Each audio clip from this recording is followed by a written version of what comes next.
And my self Tushar Raut. मेरे channel का नाम साइंस एंड मैथ्स क्लासेस। आज मैं टॉपिक के बारे में डिस्कस करूंगा जिसका नाम है बच्चों क्या लॉज ऑफ मोशन। एक्चुअल में अब स्टार्ट होते हैं मोशन के 3 लॉ जो हमारे सर साइंटिस्ट आइजैक न्यूटन ने फर्दर स्टडी करके दिए। न्यूटन ही पहला ऐसा साइंटिस्ट था जिसने उसने पहले 3 काइनेमेटिकल इक्वेशन दिया। अब उन्होंने अपने 3 लॉ के बारे में बताने जा रहे हैं। तो आज बच्चों हमारा पूरा डिस्कशन न्यूटन के तीनों लॉ के ऊपर चलने वाला है। यहां तक सभी को समझा बेटा? तो चलिए बिना किसी देरी के मेरे चैनल को लाइक करिए, कमेंट करिए, शेयर करिए और सब्सक्राइब करिए बच्चों मेरे चैनल को। तो चलिए बच्चों बिना टाइम गवाए मैं आपसे डिस्कस करता हूं आज मेरा टॉपिक। अब यहां से मेन चैप्टर स्टार्ट होता है जिसका नाम है बच्चों क्या लॉज ऑफ मोशन, जो हमारे साइंटिस्ट सर आइजैक न्यूटन ने पहला लॉ, ठीक है। तो Newton first law of motion, जो क्या है टॉपिक बच्चों हमारा Newton first law of motion. Newton first law of motion आज का हमारा टॉपिक है बच्चों क्या Newton first law of motion. तो ये पढ़ाने से पहले मुझे बच्चों इनर्शिया के बारे में बताना पड़ेगा, क्योंकि अगर मैंने इनर्शिया नहीं बताया तो ये मेरा पढ़ाने का कुछ भी हक नहीं है मेरा। तो कैसा इनर्शिया, क्योंकि पहला लॉ को और लैंग्वेज बोलते हैं बच्चों क्या लॉ ऑफ इनर्शिया। तो देखिए बच्चों होता क्या है, ध्यान देने की कोशिश करेंगे। Newton first law of motion होता क्या है, ठीक है। तो उससे पहले मैं आपसे डिस्कस करूंगा बच्चों 2-3 बातों में। एक आता है बैलेंस्ड फोर्स, दूसरा आता है unequal force, balanced and unbalanced, balanced and unbalanced, ठीक है। Balanced and unbalanced force. और थर्ड बात करूंगा बच्चों इस लॉ में मैं इनर्शिया की, ठीक। तो ये पहले तीनों कॉन्सेप्ट में आपके क्लियर करा देता हूं। बैलेंस फोर्स यानी क्या बच्चों, जब किसी ऑब्जेक्ट के ऊपर 2 फोर्स अप्लाई करते हैं, 2 या 2 से ज्यादा फोर्सेस, जब किसी ऑब्जेक्ट के ऊपर 2 या 2 से ज्यादा फोर्सेस अप्लाई करते हैं, अगर वो अपनी स्टेट को चेंज नहीं करता, अगर रेस्ट में है तो रेस्ट में है, मोशन में है तो मोशन में है, तो ऐसे लगने वाले फोर्स को कहते हैं बच्चों क्या हम बैलेंस्ड फोर्स। बैलेंस्ड फोर्स यानी क्या, when 2 equal forces, two equal forces acted on an object. When 2 forces acted on an object, then the state of object does not change. Object की स्टेट चेंज नहीं हो रही है। आप सभी लोगों ने क्या बोला बच्चों मैंने कि ऑब्जेक्ट की स्टेट चेंज नहीं हो रही है, ऐसे फोर्स को हम कहते हैं बच्चों क्या बैलेंस्ड फोर्स। जैसा आप सभी पहले के जमाने में तराजू देखे होंगे बच्चों, तराजू में आप सामान लेते होंगे, पैन जिसे कहा जाता है, ठीक है। तो आप क्या करते हो, जैसे पैन में जो 100 kg 1 kg 2 kg एकदम बैलेंस करके चलता है, तो वो कैसा फोर्स बच्चों बैलेंस्ड फोर्स। वो कैसा फोर्स बच्चों बैलेंस्ड फोर्स। यहां तक सभी को समझ में आया? तो कहने की बात ऐसी 2 फोर्सेस क्रिएट हुए हैं, 2 फोर्सेस जनरेट हुए with having same mass, with having same mass, तो ऐसे फोर्सेस को हम कहते हैं बच्चों क्या बैलेंस्ड फोर्स। तो बैलेंस्ड फोर्स का अगर बेस्ट एग्जांपल दिया मैंने टग ऑफ वॉर। मान लो इधर 10 लोग है, मान लो इधर 10 लोग है, दोनों का मास कितना, इसका भी 100 kg इसका भी 100 kg, तो रस्सी इधर उधर हलने वाली है क्या, ना इधर जाएंगी ना इधर जाएंगी, बिल्कुल स्टेट ऑफ रेस्ट में रहेंगे बच्चों। यहां तक सभी को समझ में आया? मतलब क्या बैलेंस फोर्स यानी जब क्या दोनों फोर्सेस का मास, जो फोर्स ताकत आएंगी, ताकत बोले तो मास आएगा, है ना बच्चों। मैं क्या बोल रहा हूं कि दोनों के मासेस अगर सेम रहते हैं, 2 लगने वाले फोर्सेस के, तब वहां पे क्रिएट होता है फोर्स जिसका नाम क्या बच्चों बैलेंस फोर्स। इसका नाम क्या बच्चों बैलेंस फोर्स। और ये है इसका नाम क्या अनबैलेंस फोर्स। अनबैलेंस फोर्स यानी क्या बच्चों, जब 2 फोर्सेस एक्टेड होते हैं किसी ऑब्जेक्ट के ऊपर, तो ऑब्जेक्ट अपनी स्टेट को चेंज करता है। रेस्ट में है तो मोशन में आएगा, मोशन में है तो रेस्ट में आएगा। तो ऐसे लगने वाले फोर्स को हम कहते हैं बच्चों क्या अनबैलेंस फोर्स। या फिर बोल सकते हैं कि when 2 forces which having unequal masses, which having unequal masses, then the resultant force, जिस ऑब्जेक्ट के ऊपर आपने फोर्स लगा है तो वहां पे हमें नेट फोर्स मिलता है बच्चों कैसा, तो अनबैलेंस फोर्स। जैसे टग ऑफ और रस्सी खींचते क्या हो, इधर 100 kg वाला, इधर 100 किलो वाले आदमी, है ना, इधर इनकी 100 किलो वाले आदमी, इधर 50 किलो वाला आदमी तो रस्सी किसकी तरफ खींचेंगी, 100 किलो की तरफ खींचेंगी। मतलब बोले तो मास ज्यादा है। मास कैसा, अनइक्वल मासेस। मास कैसा, अनइक्वल मासेस। फोर्सेस का एक्ट कर रहे हो उस रस्सी के ऊपर, तो रस्सी कौन ज्यादा खींचेगा, है ना, रस्सी कौन ज्यादा खींचेगा बच्चों, तो 100 kg वाले, मतलब फोर्स ज्यादा है, पावर ज्यादा है, मास ज्यादा है, तो मासेस अनइक्वल मासेस आए बच्चों। ये किस में होता है, अनबैलेंस फोर्स में। किसमें बच्चों, अनबैलेंस फोर्स में। यहां तक सभी को समझ में आया। तो चलो बच्चों, ये तो बात मैंने बता दिया, बैलेंस फोर्स, अनबैलेंस फोर्स। फिर इसके बाद हमारा नेक्स्ट टॉपिक आता है जिसका नाम क्या है बच्चों, इनर्शिया। जिसका नाम क्या है बच्चों, इनर्शिया। तो अब ये इनर्शिया क्या होता है, सभी लोग इधर ध्यान देने की कोशिश करेंगे बच्चों। इनर्शिया ने बहुत बढ़िया कॉन्सेप्ट है। किसी भी ऑब्जेक्ट, कोई भी ऑब्जेक्ट रहे, चाहे आप रहो चाहे मैं रहो, हमेशा किस स्टेट में रहना चाहता है बच्चों, जिस स्टेट में हम ओरिजिनल स्टेट में रहते हैं। जैसे हमें रेस्ट में रहना पसंद है तो हम चुपचाप बैठेंगे। जैसे हमें मोशन में रहना पसंद है तो हम मोशन में रहना पसंद करेंगे। जैसे हमें किसी की डायरेक्शन चेंज, किसी गाड़ी की डायरेक्शन चेंज नहीं करना है, हम डायरेक्शन नहीं चेंज करेंगे। तो इनर्शिया यानी होता क्या है, the tendency of an object, the tendency of an object to be continuous in its original position, to be existing in a original position. कहने की बात ऐसे कि हर ऑब्जेक्ट अपनी ओरिजिनल पोजीशन पे आना चाहता है, ऐसी टेंडेंसी को एग्जिस्टिंग ओरिजिनल फॉर्म, जैसे जिस फॉर्म में वो पाया जाता था, existing in a original form, ऐसे existing in a original form, ऐसे टेंडेंसी को, ऐसे सच इनहेरिएंट प्रॉपर्टी, इसकी प्रबल इच्छा है कि मैं रेस्ट ही रहूंगा, तो मेरी इसी टेंडेंसी को क्या बोलेंगे, मेरे ऑब्जेक्ट का इनर्शिया बोलेंगे। क्या बोलेंगे बच्चों, इनर्शिया। मतलब मेरी टेंडेंसी है कि अगर मैं एग्जिस्टिंग करता हूं ओरिजिनल फॉर्म में, रेस्ट के फॉर्म में, तो मैं रेस्ट में ही रहूंगा। अगर मैं हमेशा मोशन में दिखता हूं तो मैं मोशन में रहूंगा। इसी टेंडेंसी को हम क्या कहते हैं बच्चों, क्या कहते हैं, तो इनर्शिया। अगर मेरे को मोशन में रहना पसंद है तो मैं मोशन में रहूंगा, अगर मुझे रेस्ट में रहना पसंद है तो मैं रेस्ट में रहूंगा। इसी टेंडेंसी को बोलते हैं बच्चों क्या, सच इनहेरिएंट प्रॉपर्टी कॉल्ड एज इनर्शिया। सभी को बात समझिए बेटा। तो चलिए अब हमारा, मैं अपना लॉ ला रहा हूं जिसका नाम क्या है, Newton's first law of motion. Law का नाम क्या बच्चों, Newton's first law of motion. क्या कहता है Newton's first law of motion, it is also called as law of inertia.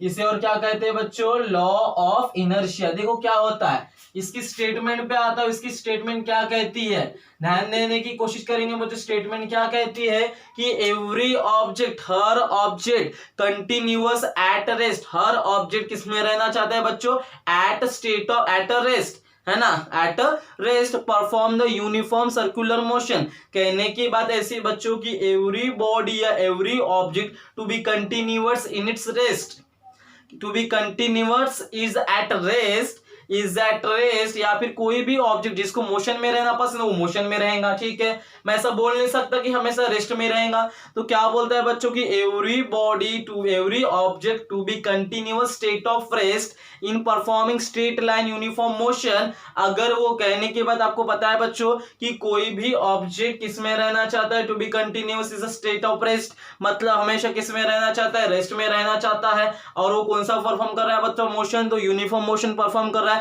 किसके अलोंग, स्ट्रेट लाइन। आपको पता है बच्चों, हमने ग्राफ पढ़ाया था मैंने, डिस्टेंस टाइम का ये भी पढ़ाया था मैंने, स्पीड ऑफ टाइम का ये भी पढ़ाया था बच्चों मैंने। यूनिफॉर्म मोशन का ग्राफ कैसा रहता है, बिल्कुल स्ट्रेट लाइन रहता है। तो मेरी स्टेटमेंट क्या है कि कोई भी ऑब्जेक्ट हमेशा किस में रहना चाहेगा, continuous at rest of straight line motion, straight line uniform motion अगर आता है, ध्यान देने की कोशिश करिए बच्चों कि हर बॉडी क्या करना चाहती है, रेस्ट करना चाहती है। कौन सी रेस्ट, कौन से स्टेट में आना चाहती है, रेस्ट वाले स्टेट में आना चाहती है। अगर वह रेस्ट वाली स्टेट में नहीं आती तो उसके ऊपर बच्चों otherwise unless unbalance force act करना पड़ता है। जैसा मान लो हमें साइकिल को रुकी हुई देखना है, मुझे साइकिल चलाना है, मुझे साइकिल चलाना है, मुझे साइकिल चलाना है, लेकिन मेरे भाई को पता चला कि इसको साइकिल मेरे को चला के नहीं देना है, तो मुझे इसको अगर रोकना है, इसकी स्पीड को अगर रोकना है, तो आप क्या करोगे, उसके अलॉन्ग में बच्चों अनबैलेंस फोर्स, है ना, अनइक्वल मासेस, उसका मास ज्यादा आपका मास कम,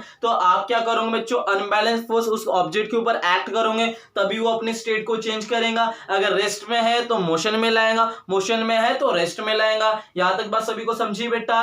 तो पहला लॉ क्या कहता है कि एवरी ऑब्जेक्ट, क्या कहता है बच्चों कि पहला लॉ आपको ऐसा बताने की कोशिश करता है कि कोई भी ऑब्जेक्ट अपनी स्टेट है ना, कोई भी ऑब्जेक्ट है ना, every object to be continuous, every object to be continuous at the rest और मोशन, एट द रेस्ट और motion, at the state of rest और मोशन। कोई भी ऑब्जेक्ट बच्चों अपनी कंटिन्यूअस किस में आना चाहता है, continuous to be in at the state of rest में भी आ सकता है या फिर मोशन में रह सकता है। और वो कैसा अलॉन्ग में, किसके अलॉन्ग में, along straight line of uniform motion. और वो कैसा परफॉर्म करता हो बच्चों, straight line uniform motion perform करता हो। अगर वह मोशन में है, अगर मुझे चाहिए उसको बच्चों रेस्ट में, अगर वह रेस्ट में नहीं आ रहा है या फिर रेस्ट में है, मुझे उसको मोशन में लाना है, तो मुझे उसके खिलाफ एक्सटर्नल अनबैलेंस फोर्स, दूसरे बाहर तरीके से मुझे उसको रोकने के लिए कुछ शक्ति लगानी पड़ेगी, पावर लगाना पड़ेगा, फोर्स लगाना पड़ेगा, एक्सटर्नल लगाना पड़ेगा। उसको खुद से तो रुकने वाला है नहीं, वो खुद से तो रेस्ट मोशन में आएगा नहीं और खुद से तो मोशन से रेस्ट में आएगा नहीं। मुझे उसके खिलाफ unbalance force, external unbalance force act करना पड़ेगा। तो इसी लॉ को हम कहते हैं बच्चों क्या, इसी लॉ को हम कहते हैं क्या, Newton first law of motion. क्या बोलता है कि हर ऑब्जेक्ट किस में आना चाहिए, to be continuous at the state of rest और मोशन में, या तो स्टेट रेस्ट में या तो मोशन में। और परफॉर्म कर रहा है कौन सा मोशन, यूनिफॉर्म मोशन। कौन सा मोशन परफॉर्म कर रहा है बच्चों, यूनिफॉर्म मोशन। अगर वो नहीं आ रहा है तो otherwise unless external unbalance force, external unbalance force उसके ऊपर एक्ट करना पड़ेगा। तो ये लॉ कहता है बच्चों क्या, न्यूटन का फर्स्ट लॉ ऑफ मोशन।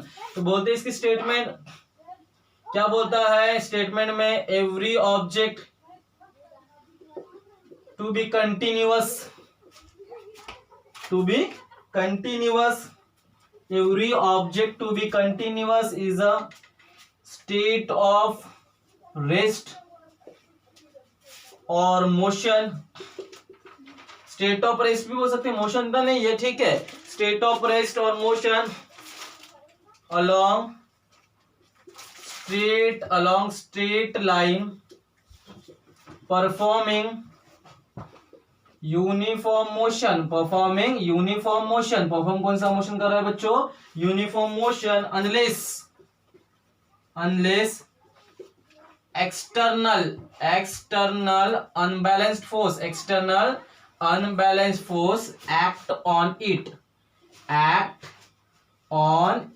ठीक है। ऐसा लॉ पहला लॉ कहता है बच्चों क्या, कि न्यूटन का फर्स्ट लॉ ऑफ मोशन कहता है कि एवरी ऑब्जेक्ट किस में रहना चाहिए, स्टेट ऑफ रेस्ट और मोशन में रहना चाहिए। वो परफॉर्म कौन सा करना चाहिए, यूनिफॉर्म मोशन को परफॉर्म करना चाहिए, स्ट्रेट लाइन वाला। अगर वो नहीं आता तो उसके खिलाफ मेरे को अब सख्त एक्शन लेना पड़ेगा। तो मैं क्या करूंगा बच्चों, उसके खिलाफ मुझे एक्सटर्नल अनबैलेंस फोर्स एक्ट करना पड़ेगा, मुझे उसके खिलाफ एक्सटर्नल अनबैलेंस फोर्स एक्ट करना पड़ेगा।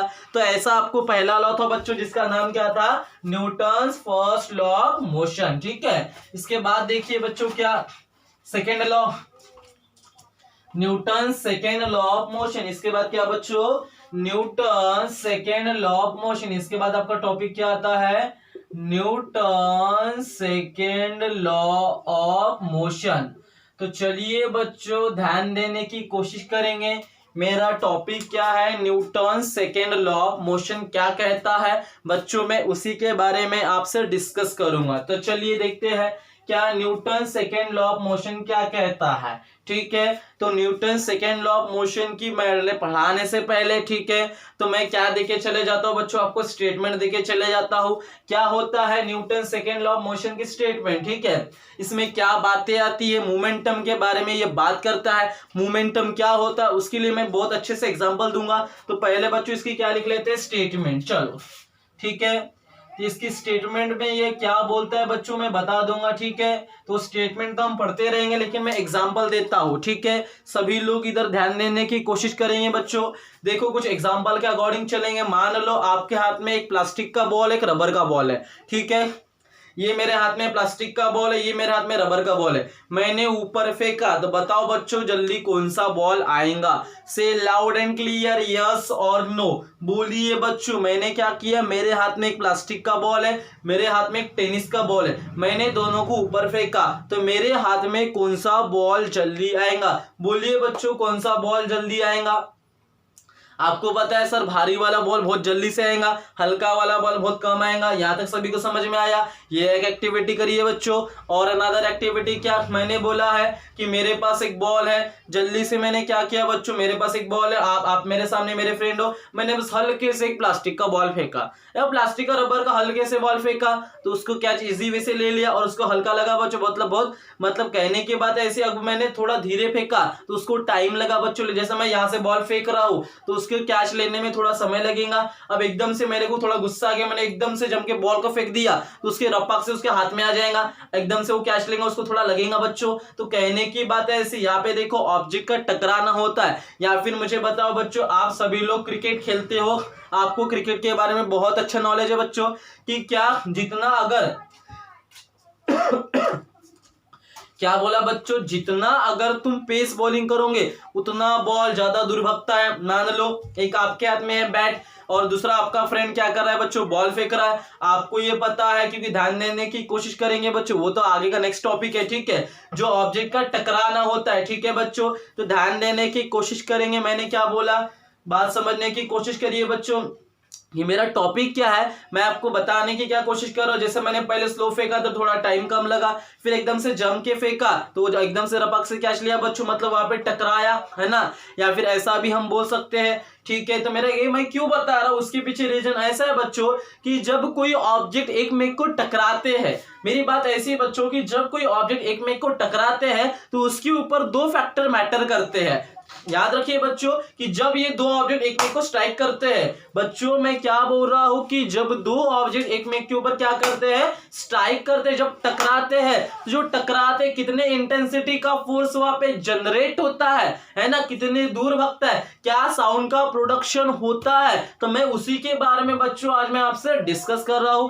मैंने क्या कहा, मैं आपको बता रहा हूं बच्चों क्या कि मैं बोल रहा हूं कि मेरी बात ऐसी, मेरा मुद्दा यही है कि मैं लेके चलता हूं कि जब दो ऑब्जेक्ट एक में को स्ट्राइक करते हैं तो कितने इंटेंसिटी ऑफ फोर्स क्रिएट होता है, कितना इंटेंसिटी ऑफ फोर्स क्रिएट होता है। या फिर मैं ऐसा बोल सकता हूं कि कैसे बच्चों कि अगर उसके लिए कितने इंटेंसिटी ऑफ फोर्स क्रिएट होता है तो उसके लिए मेरे पास दो फैक्टर मैटर करते हैं। पहली बात तो वो दोनों ऑब्जेक्ट का मास और दूसरी बात दोनों ऑब्जेक्ट की वेलोसिटी। दोनों बॉल एक में क्यों कितने की स्पीड से कितने की वेलोसिटी से टकराए हैं, तो वहां पे जनरेट क्या होता है, वहां पे क्या क्रिएट होता है बच्चों, फोर्स। तो इसे क्रिएट करने के लिए मेरा एक वर्ड आया, मैंने क्या बोला कि ये जो दो बॉल एक में को स्ट्राइक कर रहे हैं, टकरा रहे हैं, कितने इंटेंसिटी का साउंड का प्रोडक्शन हुआ या फोर्स क्रिएट हुआ, मैटर करता है बच्चों दो बातें, दोनों ऑब्जेक्ट का मास और वेलोसिटी, कितने की वेलोसिटी से आए और दोनों ऑब्जेक्ट का कितना मास है। तो फोर्स क्रिएट करने के लिए जो मैंने दो कंसेप्ट के बारे में बताया, इसी प्रॉपर्टी के जो दो प्रॉपर्टी बताया फोर्स क्रिएट करने के लिए, दो मेन खास प्रॉपर्टी बच्चों, दो रीजन है जिसका नाम क्या है, मास और वेलोसिटी। इसी प्रॉपर्टी मास और वेलोसिटी के कंटेंट को हम कहते हैं बच्चों क्या, मोमेंटम। इसी प्रॉपर्टी को हम क्या कहते हैं तो बच्चों, मोमेंटम। तो बच्चों मेरा टॉपिक क्या है, मेरा मुद्दा क्या है, ध्यान देने की कोशिश करिए। मोमेंटम यानी होता क्या है, ठीक है, सिंपल लैंग्वेज में मैं आपको बता रहा हूं। तो मोमेंटम यानी होता क्या है बच्चों, ध्यान देने की कोशिश करिए, the product of mass and velocity. Simple language में मैं आपको डिफाइन करना चाहता हूं बच्चों, मोमेंटम यानी क्या, मोमेंटम यानी बहाव किसके तरफ है ना। जैसा फॉर एग्जांपल क्लियर हो रहा है बच्चों, ठीक है, जब दोनों एक बॉल एक में को टकराए हैं तो इंटेंसिटी ऑफ फोर्स का क्रिएट हुआ बच्चों, जनरेशन हुआ है। तो बात ऐसी है, मैंने क्या बोला बच्चों आपसे कि मोमेंटम, ये बात मैं क्यों कर रहा हूं, क्योंकि मुझे कंसेप्ट आपको पढ़ाना है किसके बारे में, तो मोमेंटम के बारे में। तो बच्चों मोमेंटम यानी क्या होता है कि the product of mass and velocity, the product of mass and velocity which is called as momentum. क्योंकि बच्चों न्यूटन का सेकेंड लॉ ऑफ मोशन पूरा कंसेप्ट उसी के ऊपर बेस्ड है जिसका नाम क्या बच्चों, मोमेंटम। ठीक, तो यहां पे मैं मोमेंटम को जब मैं डिस्कस करता हूं आपसे, तो मोमेंटम यानी होता है बच्चों क्या, the product of mass and velocity, the product of mass and velocity called as momentum. ठीक, it is denoted by P small p, it is denoted by small p। आपको पता है बच्चों अगर इसकी मैं फॉर्मूले की बात किया तो P इक्वल टू क्या होता है, product of m into v, ठीक है। m बोले तो मास, v बोले तो वेलोसिटी, m बोले तो मास, v बोले तो वेलोसिटी। यहां तक बस सभी को समझी बेटा, m बोले तो मास, v बोले तो वेलोसिटी। अगर मैं इसकी यूनिट की बात किया तो आपको पता है P इक्वल टू मास की यूनिट है kg, वेलोसिटी की यूनिट है मीटर पर सेकेंड। तो ये किस में होगी बच्चों, इन SI में हो गई। अगर मैं CGS की बात करता हूं तो आपको पता है बच्चों CGS में क्या होता है, मास की यूनिट किस में आएंगी, ग्राम में आएंगी, ठीक है। मीटर का बन जाएगा सेंटीमीटर, जैसे का वैसा, समझा। मोमेंटम यानी क्या, the product of mass and velocity called as momentum. Simple language में कंसेप्ट है जो P equal to m into v. m के वैल्यू मास, m यानी क्या होता है मास जिसकी यूनिट kg, वेलोसिटी की यूनिट मीटर पर सेकंड, इसकी यूनिट क्या आएंगी बच्चों kg मीटर पर सेकंड, और CGS में आएंगी ग्राम सेंटीमीटर पर सेकेंड। तो ऐसा था बच्चों आपका टॉपिक जिसका नाम क्या था, मोमेंटम। ये मैंने मोमेंटम के बारे में बताया बच्चों। इसकी लॉ स्टेटमेंट के ऊपर इसके ऊपर आते हैं। तो स्टेटमेंट क्या कहती है, ध्यान देने की कोशिश करेंगे। स्टेटमेंट कहती है कि क्या बोलता है स्टेटमेंट में, the rate of change of momentum is directly proportional to the applied force, and change in momentum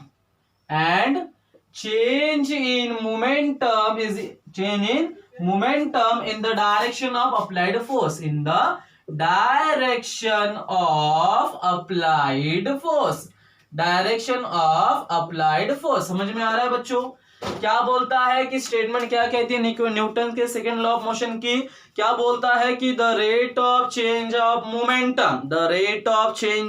momentum is directly proportional to the applied force. और जो चेंज इन मोमेंटम आया वो किसके डायरेक्शन में है, तो अप्लाइड फोर्स के direction में है। ऐसा हमारा कहता है बच्चों क्या, न्यूटन्स का सेकंड लॉ ऑफ मोशन, ठीक है बच्चों। तो ऐसा टॉपिक था हमारा न्यूटन्स का सेकंड लॉ ऑफ मोशन। आज की क्लास बच्चों यहीं पे फिनिश करते हैं, जो भी होगा अगले क्लास में देखा जाएगा। So thank you so much.